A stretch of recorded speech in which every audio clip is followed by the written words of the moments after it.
Hello बच्चों, आज के इस वीडियो में हम माध्यिका प्रमेय, जिसे अपोलोनियस प्रमेय के नाम से भी जानते हैं, के बारे में अध्ययन करेंगे। माध्यिका प्रमेय ज्यामिति का अत्यंत महत्वपूर्ण प्रमेय है, जिसकी सहायता से हम ज्यामिति के कठिन व बड़े क्वेश्चनों को बड़ी आसानी से सॉल्व कर सकते हैं। इसलिए यह प्रमेय हमारे लिए अत्यंत महत्वपूर्ण हो जाता है। इस वीडियो में हम माध्यिका प्रमेय के बारे में जानेंगे और उसके पश्चात उसे सिद्ध करेंगे। तो आइए वीडियो को शुरू करते हैं। माध्यिका प्रमेय को कोसाइन रूल की सहायता से आसानी से हम सिद्ध कर सकते हैं। इसलिए यहाँ पर हम कोसाइन रूल के बारे में पहले जान लेते हैं। यहाँ पर कोसाइन रूल की अगर बात करें तो ये त्रिभुज से संबंधित होता है। इसलिए यहाँ पर हम त्रिभुज की एक आकृति बना लेते हैं। उसके बाद इसका कुछ नाम मान लेंगे यहाँ पर कि त्रिभुज का नाम ABC है, तो इसके शीर्षों को लिख देंगे। पहला शीर्ष A, दूसरा B और उसके बाद तीसरा C हो गया। यहाँ पर कोसाइन रूल आप त्रिभुज के किसी भी कोण के लिए लिख सकते हैं। मान लीजिए कि यहाँ पर अगर हम कोण A को लेते हैं तो इसके लिए कोसाइन रूल हमारा हो जाएगा, यहाँ पे लिख देंगे, ये हो जाएगा हमारा cos A बराबर जिस भी हम कोण को लेंगे वो कोण जिन दो भुजाओं के अंतर्गत होगा उनका वर्ग धनात्मक, और उसके बाद उस कोण की सम्मुख जो भुजा होगी उसका वर्ग यहाँ पर ऋणात्मक हम लेते हैं कोसाइन रूल में। तो ये इस प्रकार से ये हो जाएगा हमारा AB², क्योंकि कोण AB और AC के अंतर्गत है। तो यहाँ पर हो जाएगा AB² प्लस AC²। उसके बाद ये इस कोण की सम्मुख भुजा BC है तो इसका वर्ग ऋणात्मक होगा। इस प्रकार से ये हो गया हमारा -BC²। उसके बाद अगर इसके हम हर की बात करें तो इसके हर में जिन दो भुजाओं का वर्ग यहाँ पर हमें धनात्मक प्राप्त होता है उन भुजाओं के गुणनफल का दुगना होता है। तो यहाँ पर हमें AB और AC धनात्मक प्राप्त हुआ, तो इनके गुणनफल का दुगना अगर हम लिखें तो ये हो जाएगा हमारा 2 × AB × AC। ये हमारा कोण A के लिए कोसाइन रूल हो गया। इसी प्रकार से अन्य कोणों के लिए भी आप कोसाइन रूल लिख सकते हैं।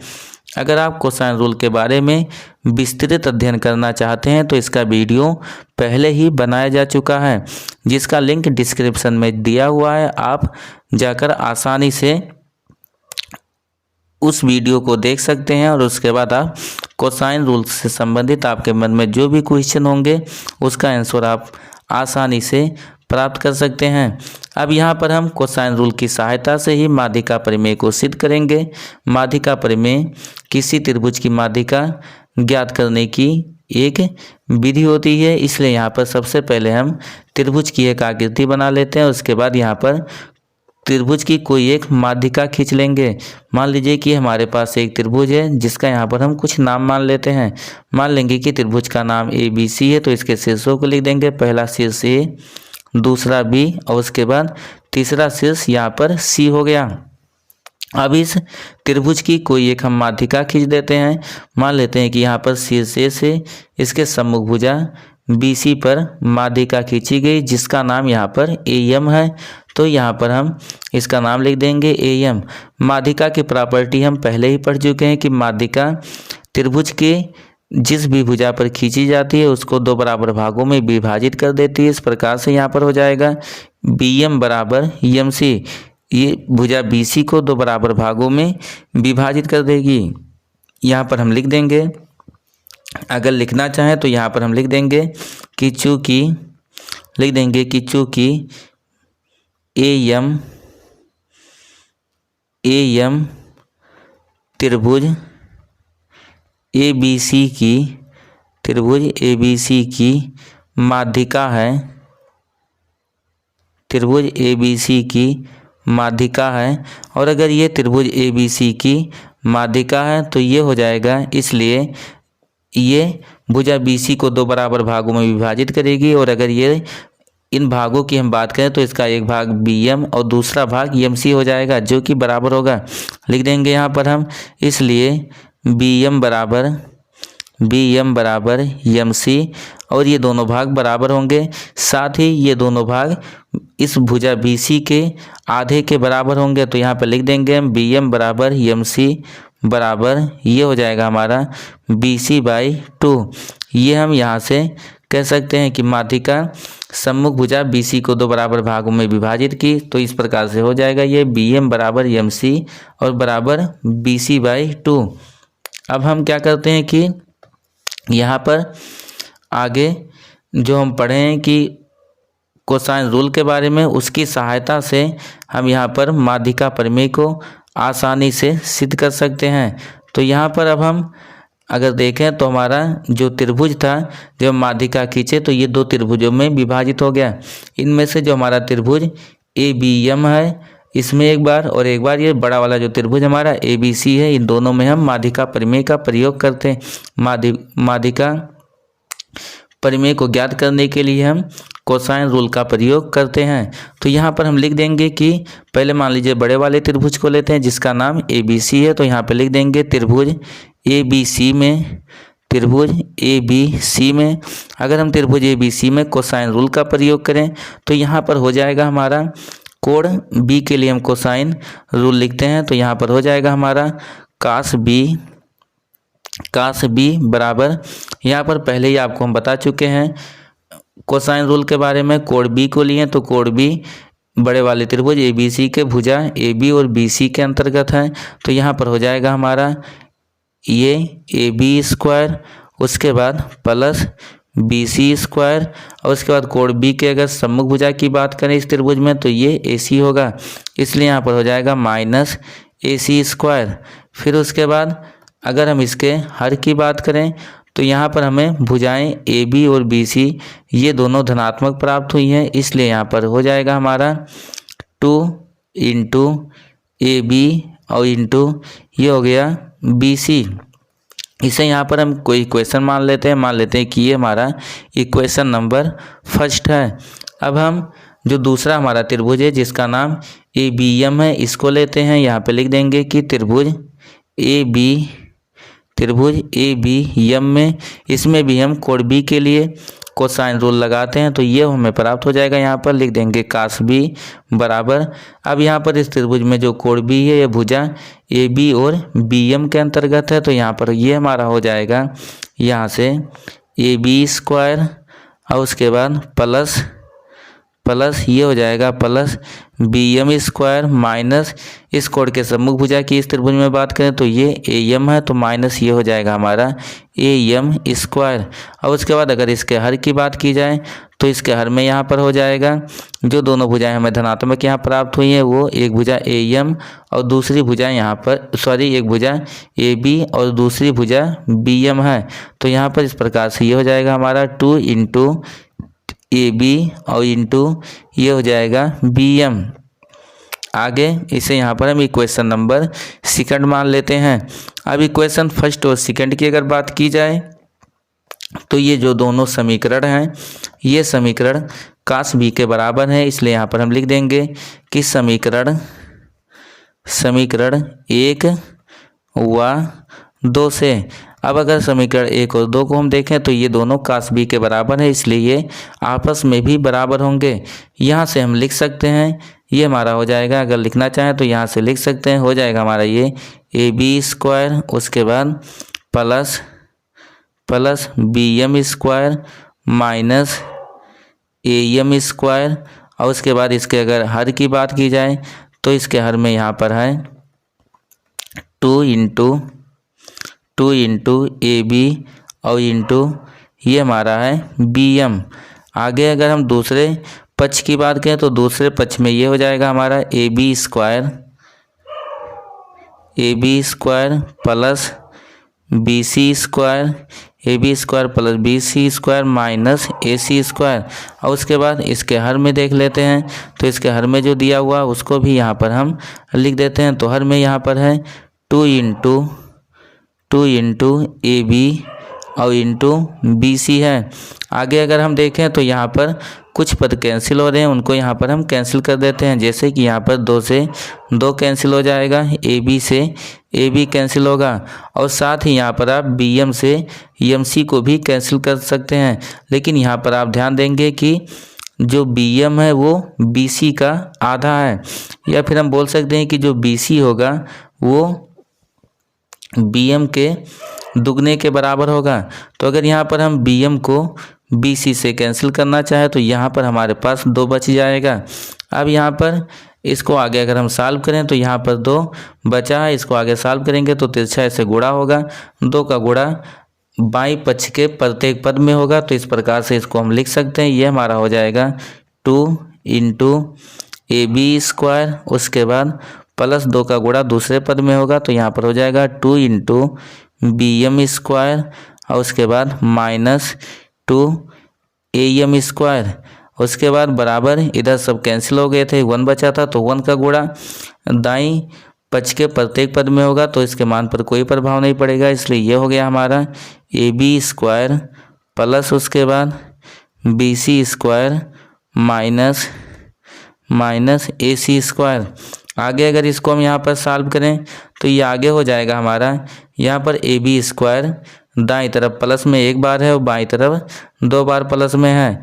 अगर ए बी स्क्वायर को हम दाईं तरफ से बाईं तरफ ले जाएंगे तो ये माइनस में हो जाएगा, और 2 बार में से 1 बार घटेगा तो 1 बार हमारे पास ये प्लस में बचेगा, यानी कि हमारे पास यहाँ पर बचेगा ए बी स्क्वायर। उसके बाद इसके साथ ही हम यहाँ पर ए सी स्क्वायर जो कि दाईं तरफ माइनस में लिखा हुआ है, इसको हम अगर बाईं तरफ लाएं तो ये भी प्लस में हो जाएगा, प्लस ये हो गया हमारा ए सी स्क्वायर। शेष पदों को हम यहाँ पर दाईं तरफ ले आते हैं। तो दाईं तरफ अगर हम देखें तो बी सी स्क्वायर ये पहले से हमारे पास था तो यहाँ पर हम लिख देंगे बी सी स्क्वायर, चूँकि ए बी स्क्वायर पहले ही समाप्त हो चुका है, सी स्क्वायर ये बाईं तरफ जा चुका है तो इधर तो और कोई पद बचेगा नहीं। अब बाईं तरफ जो पद बचे हुए थे उसको हम यहाँ पर दाईं तरफ ले आते हैं। तो यहाँ पर 2 बी एम स्क्वायर ये प्लस में था, इसको अगर हम दाईं तरफ लाएं तो माइनस में हो जाएगा, ये हो जाएगा -2, उसके बाद बी एम स्क्वायर, फिर अगला पद जो हमारा है ये -2 ए एम स्क्वायर है, इसको हम बाईं तरफ से दाईं तरफ ले जाएंगे तो ये भी प्लस में हो जाएगा, तो ये प्लस हो जाएगा 2, उसके बाद ए एम स्क्वायर। आगे इसको अब हम सॉल्व करते हैं तो आगे सॉल्व करेंगे तो ये हो जाएगा ए बी स्क्वायर, उसके बाद प्लस ए सी स्क्वायर बराबर आगे बी सी स्क्वायर है, बी सी स्क्वायर हो गया माइनस उसके बाद यहाँ पर बी एम स्क्वायर, इसको यहाँ पर हम सॉल्व कर लेते हैं। तो जो बी एम था वो बी सी के आधे के बराबर था, इसलिए यहाँ पर हम बी एम के जगह पे लिख सकते हैं बी सी बाई 2, और उसके बाद बी एम का स्क्वायर था इसलिए यहाँ पर बी सी बाई 2 का भी स्क्वायर हो जाएगा, प्लस उसके बाद ये हो गया हमारा 2 ए एम स्क्वायर। आगे अब इसको हम सॉल्व करते हैं तो अगर हम आगे इसको सॉल्व करें तो ये हो जाएगा हमारा बी सी स्क्वायर, उसके बाद माइनस यहाँ पर ये स्क्वायर बी सी पर भी है और 2 पर भी है, बी सी पर है तो ये हो जाएगा बी सी स्क्वायर बटे 2 पर है तो ये 4 हो जाएगा। उससे पहले यहाँ पर 2 था, हम 2 को लिख लेंगे और उसके बाद ये हो जाएगा हमारा बी सी स्क्वायर बाई 4, और प्लस फिर आगे अगर देखें तो ये आगे हो जाएगा 2, उसके बाद ए एम स्क्वायर। अब हम इस इक्वेशन को आगे और सॉल्व कर लेते हैं।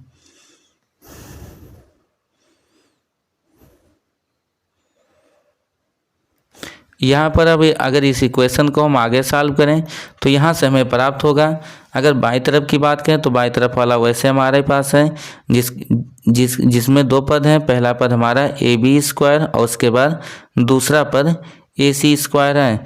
उसके बाद अगर हम दाएं पक्ष के पदों की बात करें तो यहाँ पर बी सी स्क्वायर है, और उसके बाद यहाँ पर अगर हम देखें इसको सॉल्व करें तो यहाँ पर जब इसको हम सॉल्व करेंगे तो यहाँ पर 2 से 4 कैंसिल होगा तो यहाँ पर 2 बचेगा, यानी कि ये हमारे पास बच जाएगा। यहाँ से जो बचा हुआ उसको लिख देते हैं तो यहाँ से बच जाएगा बी सी स्क्वायर और उसके बाद minus B C square by 2, और प्लस अगले पद की अगर बात करें तो अगला पद हमारा है 2 ए एम स्क्वायर, ये वैसे पहले की तरह ही रहेगा।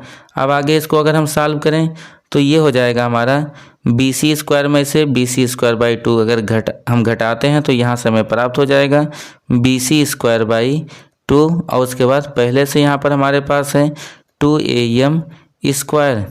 यहाँ पर हम क्या करते हैं 2 कॉमन ले लेते हैं। अगर यहाँ से हम 2 कॉमन लेंगे तो यहाँ से 2 जब कॉमन लेंगे तो जहाँ पर है वहाँ से निकलेगा, लेकिन जहाँ पे नहीं होगा वहाँ पर भाग हो जाएगा।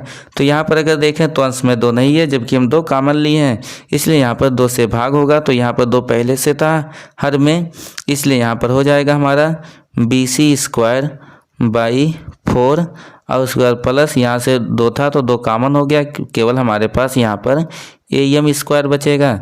आगे अगर इसको हम लिखना चाहें तो ये हो जाएगा हमारा, अगर बाएं तरफ के पदों की बात करें तो बाएं तरफ था AB², इसको हम लिख लेते हैं, ये हो गया AB²। उसके बाद प्लस दूसरा पद AC² था तो प्लस हो जाएगा AC²। उसके बाद बराबर यहाँ पे 2 कॉमन लिया गया था, 2 हम लिख लेंगे। उसके बाद कोष्टक में लिख देंगे BC²/4, इसको यहाँ पर हम लिख सकते हैं BC/2 इसका स्क्वायर। अगर हम BC/2 का स्क्वायर लिखें तो इसका वैल्यू BC²/4 हो जाएगा। प्लस उसके बाद AM² था तो हम लिख देंगे यहाँ पर AM²। फिर कोष्टक को बंद कर देते हैं। अब ये जो प्रमेय हमको प्राप्त हुई AB² + AC² बराबर 2 × BC²/2 + AM², इसी प्रमेय को हम माध्यिका प्रमेय कहते हैं, या फिर इसी को हम अपोलोनियस थ्योरम के नाम से भी जानते हैं। ये थ्योरम यहाँ पर हमें प्राप्त हो गया। अब इसी प्रकार से आप अन्य माध्यिकाएं खींचकर भी अपोलोनियस थ्योरम को ज्ञात कर सकते हैं। ये हमारा पहला थ्योरम यहाँ पर प्राप्त हो गया है। यहाँ पर अगर आप ध्यान देंगे तो यहाँ पर हमें प्राप्त हुआ AB² + AC², और अगर हम आकृति में AB² और AC² को देखें तो ये वो भुजाएं हैं जिस पर माध्यिका नहीं खींची गई है। उसके बाद अगर आगे देखें तो दूसरे साइड में ये 2 × BC/2, यहाँ पर जो BC भुजा है वो जिस भुजा पर माध्यिका खींची गई है उस भुजा के बारे में, यहाँ पर उस भुजा के आधे का वर्ग है, और प्लस AM ये इस त्रिभुज की माध्यिका थी। तो यहाँ पर हमें प्राप्त हुआ कि जिन भुजाओं पर माध्यिका नहीं खींची हुई है उन भुजाओं के वर्गों का योग जो होगा वो 2 × जिस भुजा पर माध्यिका खींची गई उसके आधे का वर्ग और माध्यिका का वर्ग के योग के बराबर होता है। अब इसी प्रकार से अन्य माध्यिकाएं भी खींचकर आप माध्यिका प्रमेय को लिख सकते हैं। अब आगे के वीडियो में हम इस प्रमेय का उपयोग देखेंगे, जिसकी सहायता से हम कुछ कठिन क्वेश्चनों को आसानी से सॉल्व कर सकते हैं। ये वीडियो आपको कैसा लगा कमेंट में करके ज़रूर बताएं। अगर वीडियो आपको पसंद आया हो तो वीडियो को लाइक और अपने दोस्तों के साथ शेयर ज़रूर करें, और अगर आप चैनल पर नए हो तो चैनल को सब्सक्राइब करके बेल आइकन दबा दें, जिससे कि आने वाली अगली वीडियो की नोटिफिकेशन आपको समय से प्राप्त होती रहे।